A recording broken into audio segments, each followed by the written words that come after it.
दोस्तों, मैं एस्ट्रोलॉजर पंकज अग्रवाल। आज का हमारा टॉपिक है, क्या हमारे पास धन हो सकता है? धन नहीं, अत्याधिक धन चाहिए भाई। अत्याधिक धन हो सकता है क्या? Massive wealth, exorbitant wealth. जी हाँ, आपकी कुंडली से पता किया जा सकता है। और दूसरा, अगर मान लीजिए आज के समय पे आप धन एक साधारण या एवरेज स्तर पे ले रहे हैं या पा रहे हैं, तो ये हो सकता है कि 5 साल के बाद, 2 साल के बाद या 10-15 साल के बाद कभी भी आपके जीवन में ऐसी दशाएं आ रही हों जो आपको बहुत धन दे सकती हैं। जरूरत सिर्फ इतना है कि वो समय कब आ रहा है। हो सकता है 6 महीने बाद आ रहा हो। देखिए, ऐसी बहुत सी कहानियां हैं जिनको सुन के आप प्रेरित हो सकते हैं कि भाई वो फला आदमी था और वो बिहार से चला था, सिर्फ 100 रुपये लेके बम्बई गया और उसके पास 20 साल के बाद इतना धन था कि उसने जो है पूरी बिल्डिंग खरीद ली। उसके पास फैक्ट्री है जी, वो इंडिया के टॉप 10 इंडस्ट्रियलिस्ट में आ गया है। उसके पास जो है बहुत धन, अकूत धन है। एक फैक्ट्री से चालू किया था, आज 4 फैक्ट्री है। एक छोटी दुकान से चालू किया था, आज उसके पास पूरा जो है यूनिट है। बहुत बड़ा ऑनलाइन उसके पास स्टार्टअप है और बहुत बड़ा उसके पास उद्योग है। सर्विस स्टार्ट तो उसने साथ में की थी। दोनों ने जो है असिस्टेंट मैनेजर के लेवल से शुरुआत की और वो बन गया CEO, और वही भाई साहब दूसरा आदमी रह गया मिडिल मैनेजमेंट में। या उसने कंपनी जंप करके उसकी सैलरी जो है 10 लाख से आज 2 करोड़ रुपए हो गई। ये सब कहानियां तो सुनी होंगी, लेकिन ये हमें देखना जरूरी है, क्या कुंडली सपोर्ट करती है, क्या हॉरोस्कोप सपोर्ट करता है, और ज्योतिष से हम कैसे अपने धन स्थान को देख सकते हैं और धन की वृद्धि करना क्या संभव है। मान लीजिए कोई किसी की कुंडली में दूसरे भाव पे कोई ग्रह बैठे हैं, लेकिन कुछ ऐसा कॉम्बिनेशन बन गया कि वो अपनी ताकत लूज कर रहे हैं, स्ट्रेंथ। तो जी हाँ, अगर ये पता चल जाए तो फिर उसकी स्ट्रेंथ बढ़ाई जा सकती है। 1 या 2 तरीके से कम कुछ उपाय क्या होते हैं कि भाई उन ग्रहों को आप जो है पूजिए, आप उनको प्रसन्न करिए। प्रसन्न कैसे करेंगे? उनका मंत्र का उच्चारण करिए या फिर कोई रत्न पहन लीजिए। जी हाँ, रत्न पहनने से उस ग्रह की ताकत बढ़ जाती है, अगर वो ग्रह जो है शुभ होकर बैठा है। और जाहिर सी बात है, दूसरे भाव में जो दूसरे भाव के स्वामी होते हैं वो शुभ होते हैं। सिर्फ दूसरा भाव नहीं, हमें यहाँ पे दूसरा, षष्टम और दशम धन त्रिकोण के तीनों ग्रहों को देखना होता है। आज की वीडियो में मैं आपसे डिस्कस करूंगा, अगर आपके दूसरे भाव जो कुंडली में होते हैं, हॉरोस्कोप में second house, house of wealth है, फैमिली है, रिलेशन है, स्पीच है, कम्युनिकेशन है, संचित धन है, वो कैसे हम समझें और उस भाव को कैसे मजबूत करें। जो ग्रह वहाँ पे आके बैठे या दूसरे भाव के जो ग्रह होते हैं वो जहाँ कहीं बैठ गए, तो हम कैसे मजबूत करें उनको। अगर हम उनको मजबूत कर ले जाते हैं तो उनकी अवस्थाओं में, महादशा में या फिर उनकी अल्प दशाओं में, जिसको कि हम अंतर्दशा या प्रत्यंतर बोलते हैं, धन की वृद्धि की जा सकती है। चलिए यही समझते हैं। बहुत इंटरेस्टिंग वीडियो होने वाला है, मेरे साथ बिल्कुल एंड तक बने रहिए। हम इसमें केस स्टडीज, एग्जाम्पल, सिनेरियो सब डिस्कस करेंगे और आप अपनी कुंडली से इसको रिलेट करिए। आप अपना ज्ञान का वर्धन भी कीजिए और देखिए क्या आपकी कुंडली में ऐसे योग बन रहे हैं, धन योग। उपाय जानिए, क्या करना है क्या नहीं करना है, ये भी जानेंगे। अंत तक बने रहिए और मेरे चैनल को सब्सक्राइब कर दीजिए। वीडियो को लाइक जब आपकी मर्जी हो तब कर दीजिएगा, लिंक कर दीजिएगा। चलिए आइए समझते हैं। अगर सेकंड हाउस में एक शुभ ग्रह बैठे हुए हैं। शुभ ग्रह कौन से होते हैं? ये 2 टाइप के शुभ ग्रह होते हैं, एक तो नेचुरली बेनिफिक, दूसरी फंक्शनली बेनिफिक। अब नेचुरली बेनिफिक जो ग्रह होते हैं वो तो देखिए 4 होते हैं, वो किसी भी कुंडली में शुभ ही रहने वाले हैं अधिकतर। जैसे शुक्र हो गए, आपके बृहस्पति हो गए, बुध हो गए और चंद्रमा यहाँ शुक्ल पक्ष के। अगर ये शुभ ग्रह आपके या किसी भी व्यक्ति के सेकंड हाउस में बैठे हैं तो मनुष्य को बहुत धन देने वाले हैं। अब कब देने वाले हैं, कब देंगे? देखिए, जीवन पर्यंत देंगे, इसमें कोई दो राय नहीं, लेकिन बहुत अधिक देने की संभावना उनकी अपनी खुद की दशाओं में हो जाती है। जब अगर बृहस्पति जी की महादशा या अंतरदशा चल रही हो और वो सेकंड हाउस में बैठे हैं तो मनुष्य को बहुत धन देंगे। इतना धन देंगे कि मतलब ये देखिए, बृहस्पति जी कैसे हैं, हमेशा ग्रेजुअली इंक्रीजिंग। और शुक्र हैं तो भी, शुक्र तो क्या है कि नेचुरल रूप से पहले से ही अपार धन देके बैठे होते हैं। अब बृहस्पति जी के साथ क्या है कि स्टार्टिंग में इतना ना हो, लेकिन धीरे धीरे बढ़ता रहेगा। बुध के साथ क्या होता है कि थोड़ा फ्लक्चुएट कराएंगे। चंद्रमा के साथ भी क्या है कि ऊपर नीचे करेंगे, लेकिन अगर ये शुक्ल पक्ष के हैं तो ये हमेशा ऊपर की तरफ रहेंगे। कृष्ण पक्ष के तो ऊपर 80-100 चलता रहेगा, ऐसा रहेगा। लेकिन ये इतने शुभ ग्रह हैं कि सेकेंड हाउस में धन देकर ही रहेंगे मनुष्य को, अपार धन। है ना इंटरेस्टिंग? इसी प्रकार से हम जानेंगे अगर सेकेंड हाउस में मैलेफिक प्लैनेट बैठे हों तो कैसा प्रभाव रहेगा। देखिए, अगर सेकंड हाउस में नेचुरल मैनिफिक हो ग्रह बैठे हैं तो फिर थोड़ा धन की प्रभाव में अवरोध होगा। अब होता यह है कि ये नेचुरल मैनिफिक जो ग्रह जो होते हैं ये तो रुकावट देने के लिए ही होते हैं और मनुष्य से संघर्ष करा लेते हैं। लेकिन अगर नेचुरल मैनिफिक कुंडली में फंक्शनली मैनिफिक होके बैठ जाएं तब बहुत धन देंगे। अब सवाल प्रश्न ये उठता है कि ये नेचुरल मैनिफिक फंक्शनल मैनिफिक होते कब हैं? देखिए, सूर्य में जैसे आप देखिए मंगल जो है नेचुरली सूर्य की कुंडली में, जैसे हम लियो जोडियाक की कुंडली में हम बोलेंगे जो सूर्य और मंगल हैं ये नेचुरली बेनिफिक हैं लेकिन फंक्शनली बेनिफिक है। तो ये अगर सेकंड हाउस में बैठे तो धन देंगे। लेकिन सूर्य के यहाँ बैठना फिर भी बड़ा खतरनाक होता है कि सूर्य ऐसे ग्रह हैं जो शुभता देंगे, धन बढ़ाएंगे, लेकिन धन की निकासी भी भैया अच्छी तरीके से करते हैं। सूर्य ग्रह जो है वो इतने ज्वलनशील हैं कि धन भाव जो है वैसे सॉफ्ट ग्रह, सॉफ्ट भाव होता है तो वहाँ पे वो अपना तपिश तो दिखा के रहेंगे। तो यहाँ सतर्क रहने की ज़रूरत है। यहाँ पे रूबी मत पहनिए अगर सूर्य सेकेंड हाउस में है, भूल के मत पहनिएगा। अब अगर यहाँ पे बिल्कुल नेचुरली बेनिफिक हैं और फंक्शनली बेनिफिट नहीं हो रहे हैं तब धन का रुकावट अवरोध बढ़ेगा। तब यहाँ अपार धन मिलने की संभावना फिर हम इनसे नहीं देखेंगे, ना उन ग्रहों से देखेंगे जो साथ में बैठे हैं, या फिर उन ग्रहों को देखेंगे जो कि दृष्टि अपनी शुभ डाल रहे हैं सेकेंड हाउस में। कैंसिलेशन भी बनते हैं अगर नेचुरली मैलिफिक या अशुभ ग्रह हैं और यहाँ आके बैठे हैं या अपनी दृष्टि डाल रहे हैं तो हम कुंडली से कैंसिलेशन देखते हैं और फिर उनका उपाय ढूंढते हैं। इसी प्रकार से हम जानेंगे कि अगर सेकेंड हाउस में सेकेंड हाउस के लॉर्ड बैठ जाएं तो कैसा रहेगा। देखिए, अगर सेकेंड हाउस के लॉर्ड सेकेंड हाउस में बैठ जाएं तो उसका प्रभाव हमें ऐसे देखना चाहिए कि ये धन को निरंतर बढ़ाएंगे लेकिन यहाँ पे धन को रोक के रखेंगे, धन को छुपाएंगे और मनुष्य का जीवन हर वक्त धन के बारे में रहेगा। मतलब उसका जीवन जो है धन प्राप्ति उद्देश्य में लग जाएगा। अब यहाँ पे हमें ये देखना है कि सेकेंड हाउस में सेकेंड हाउस के लॉर्ड कैसे हो सकते हैं। देखिए, यहाँ पे कुछ ज़ोडियाक में राशि में लग्न और सेकेंड हाउस कंपैटिबल नहीं होते। जैसे तुला, लियो में कंपैटिबल हैं, तुला में नहीं होते, लेकिन यहाँ बैठ जाए तो फिर जो नॉन कंपैटिबिलिटी है उसको दूर रखते हैं क्योंकि उनका अपना घर है या वो पक्के विश्वास के साथ या फिर मजबूती के साथ रहते हैं। जैसे कि हम सिंह लग्नेश की बात करेंगे तो सिंह लग्नेश में बुध जो है सेकेंड हाउस के लॉर्ड है, वहाँ बैठे वो तो उनके मित्र भी हैं तो अत्याधिक शुभ। यहाँ पे अगर हम तुला लग्नेश की बात करेंगे, यहाँ मंगल सेकेंड हाउस में बैठे हैं तो मंगल हालांकि थोड़े मारक हैं यहाँ पे, लेकिन सेकेंड हाउस में अपने ही घर में स्कॉर्पियो में वृश्चिक राशि में बैठे हुए हैं सेकेंड हाउस में, तो यहाँ शुभ रहेंगे, यहाँ पे नुकसान नहीं पहुँचाएंगे।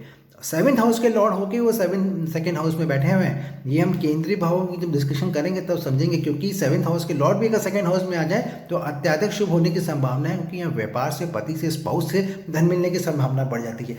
सेकेंड हाउस में जैसे कि हम बोल रहे हैं, सेकेंड हाउस में क्या होता है कि मनुष्य को धन अपने परिवार से, पूर्वजों से, और मनुष्य का जन्म एक धनी परिवार में हुआ होता है नेचुरल रूप से, तो धन तो बहुत होता है। उसकी अंतर्दशाओं दशाओं में मंगल वाले रूप में जब मंगल में है तो थोड़ा खर्चा बढ़ा सकते हैं, लेकिन अगर बुध हैं, शुक्र हैं, बुध हैं तो खर्चा नहीं बढ़ाएंगे, वो धन और इंक्रीज कर देंगे।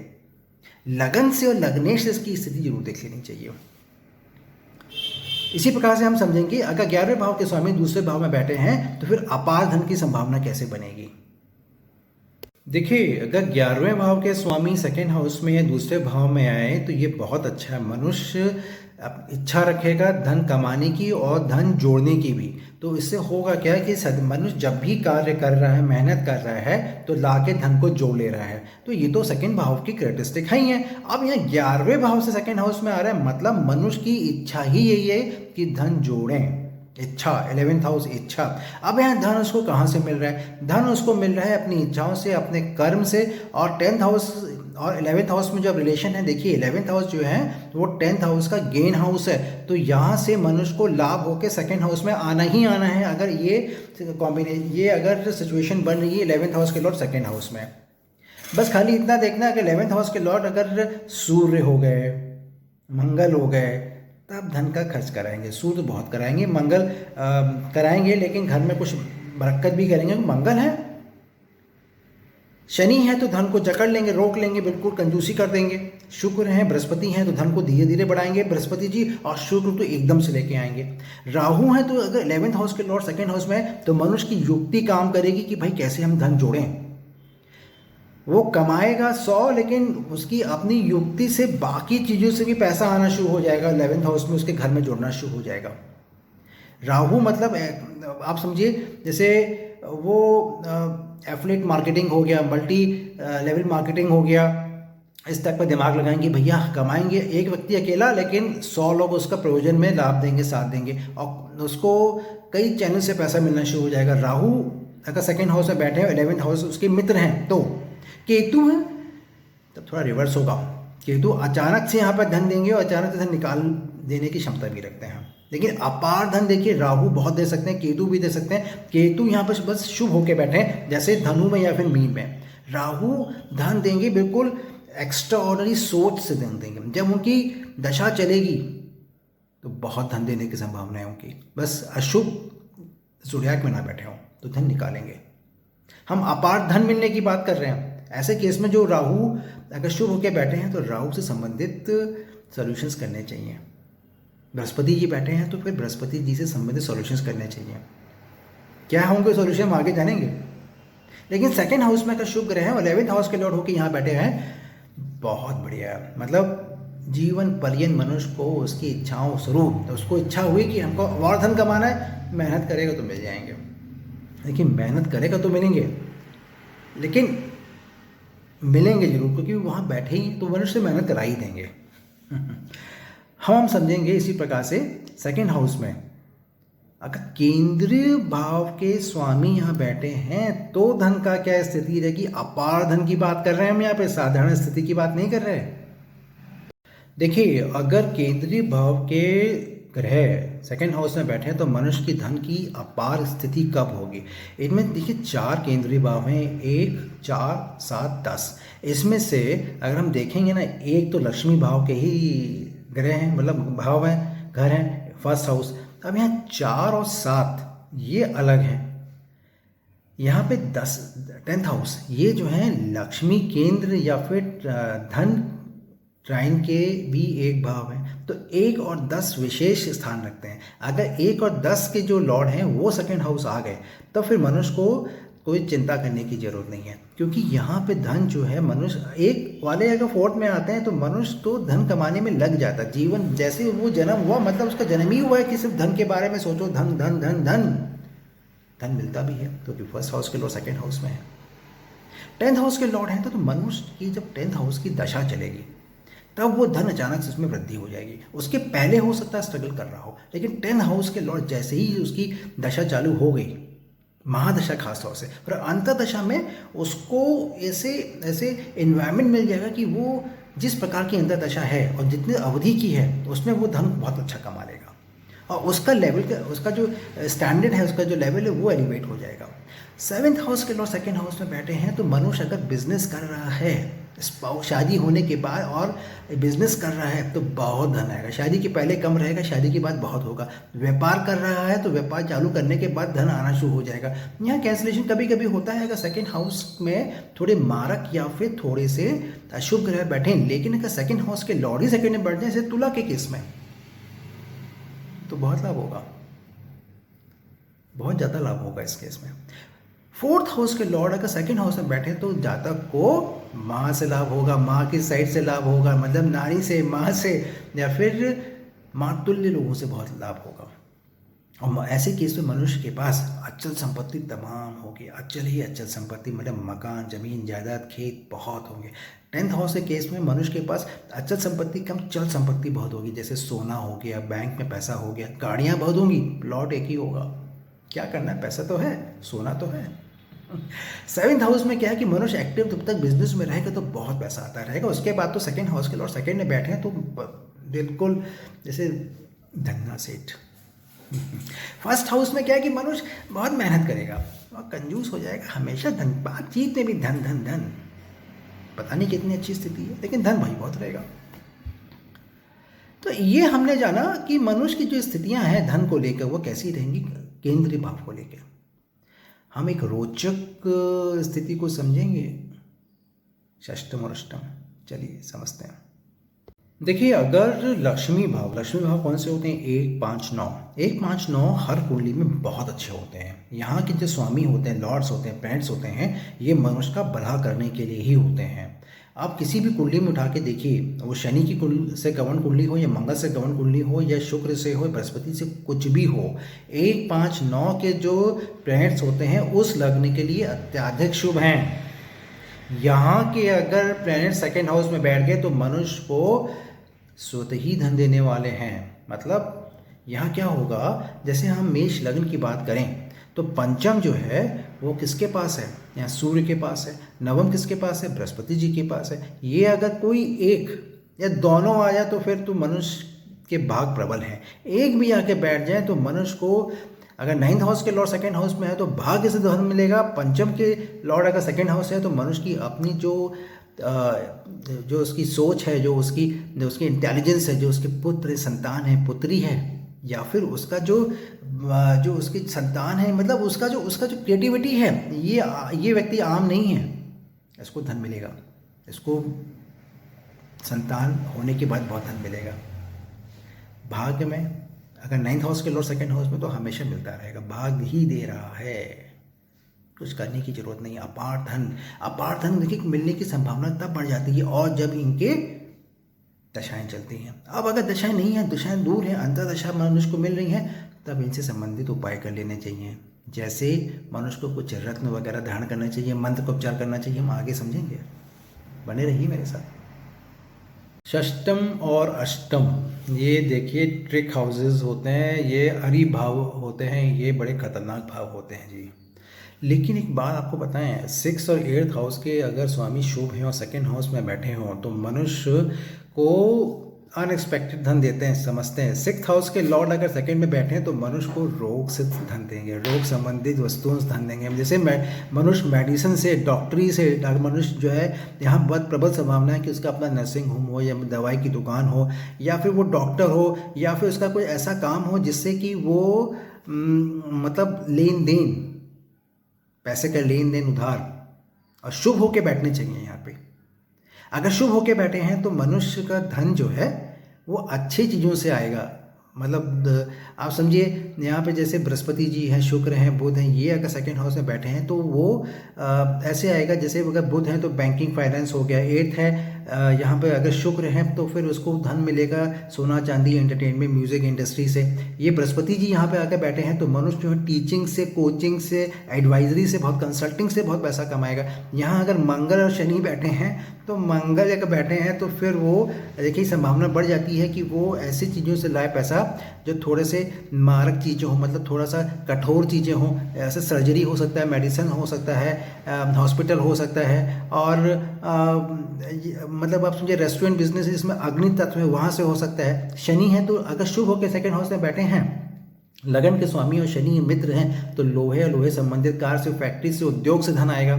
देखा आपने, कई प्रकार के धन मैंने आपको बताया। अष्टम में अगर हम बात करते हैं तो यहाँ पे तो शुभ ही ग्रह सेकेंड हाउस में जाएं तो ही लाभ है, अगर अशुभ ग्रह गए तब सही नहीं है। सेकेंड हाउस में अगर मान लीजिए बृहस्पति जी या शुक्र बैठे हुए दृष्टि पड़ रही हो तो मनुष्य को जो है आश्चर्यजनक रूप से मिस्टीरियसली पैसा देते हैं। अब वो आप समझ लीजिए।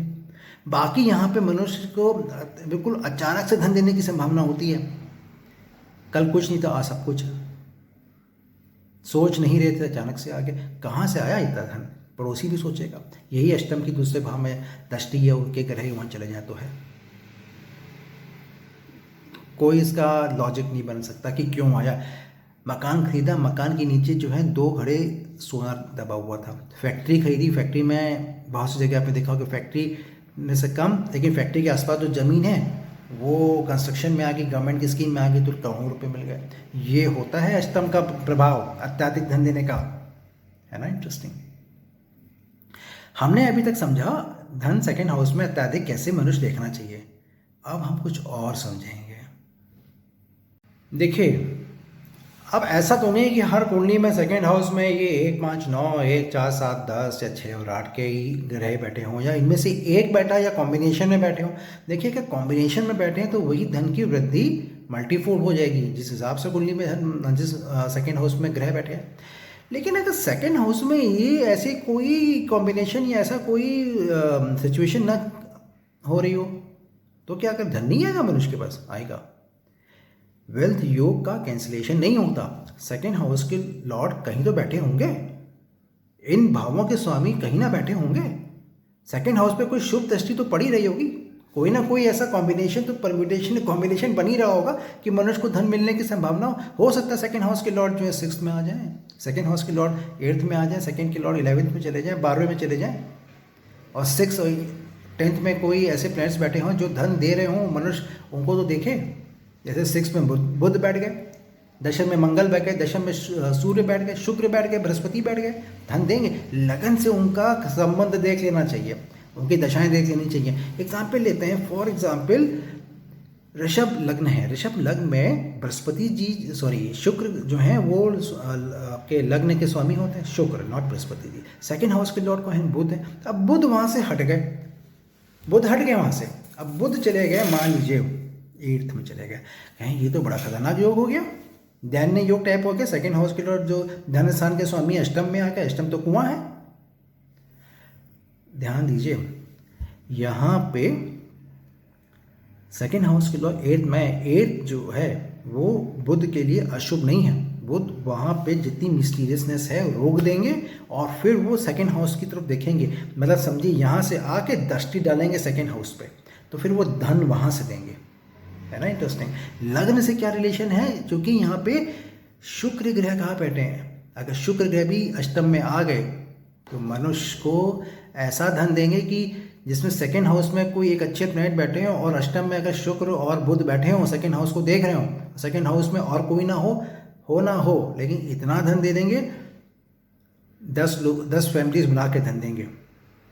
एक एग्जाम्पल मैंने दिया। ये अपनी दशाओं में तो देंगे, अगर किसी और की दशाओं में भी चल रहे हैं देते ही रहेंगे। थोड़ा बहुत स्ट्रगल कभी कराएंगे जब ऐसी उनकी फ्रेंडली दशाएं नहीं चल रही हैं तो देखिए वेल्थ योग का जो कैंसिलेशन है, अपेरेंटली हमको ये नहीं देख लेना चाहिए कि सेकंड हाउस में कोई नहीं बैठा, सेकंड हाउस में ये भावों के ग्रह नहीं बैठे। अरे भाई सेकंड हाउस के ग्रह कहाँ गए, वहाँ देखिए, वहाँ से पैसा आएगा। और फिर सेकंड हाउस को कौन देख रहा है, शुभ दृष्टि से कौन देख रहा है, ये देखना चाहिए।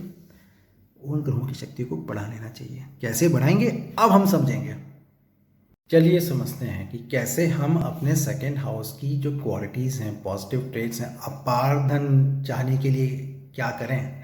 देखिए होता ये है कि अगर आपके लिए नेचुरल ग्रह सेकंड हाउस में बैठे हैं तो शायद ज़्यादा कुछ करने की ज़रूरत ना हो। हाँ, अगर उनकी अंतर्दशाएं या प्रत्यंता या महादशा नहीं मिल रही है तो उस समय के लिए आपको जो है उन ग्रहों से संबंधित कुछ कार्य कर लेने चाहिए, जैसे मंत्र उच्चारण करके उन ग्रहों की शक्ति को बढ़ाना चाहिए और एक सही रत्न पहनना चाहिए। ये सही रत्न क्या है, हीरा, पन्ना, नीलम, लासुनिया, गोमेद, रूबी, क्या पहने।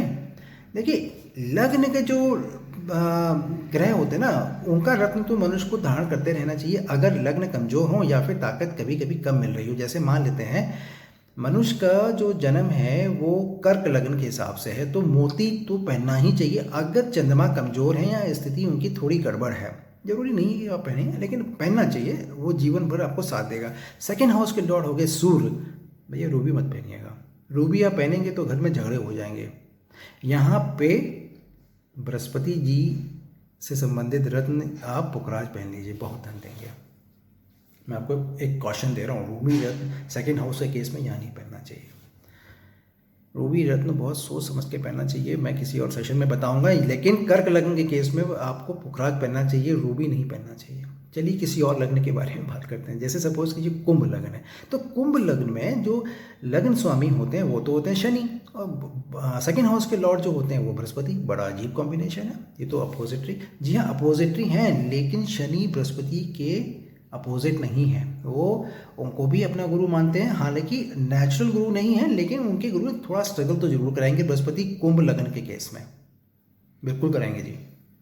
अब होता क्या है यहाँ पे, अगर सेकेंड हाउस में बृहस्पति जी स्वयं आके बैठने तो कुछ मत करिए।